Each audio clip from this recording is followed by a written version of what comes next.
kayamanan o kaligtasan. Batay sa Mark 8:36. Sapagkat ano ang mapapakinabang ng tao kung makamtan niya ang buong sanlibutan ngunit mapapahamak naman ang kanyang kaluluwa? Sabi ni Jesus Christ.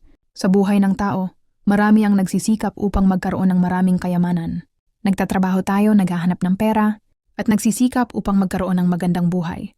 Ngunit itinuturo ng talatang ito na may mas mahalagang bagay kaysa sa kayamanan, ang kaligtasan ng ating kaluluwa.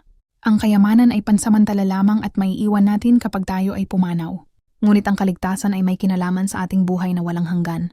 Ipinapaalala sa atin ni Jesus na walang halaga ang lahat ng kayamanan ng mundo kung mawawala naman ang ating kaluluwa.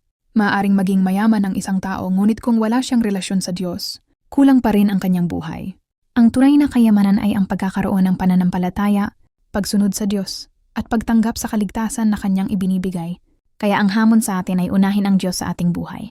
Hindi masama ang magkaroon ng kayamanan, ngunit hindi ito dapat maging higit sa Diyos. Kapag inuna natin ang Diyos at ang kaligtasan, ibibigay niya ang tunay na kapayapaan at pag-asa sa ating buhay.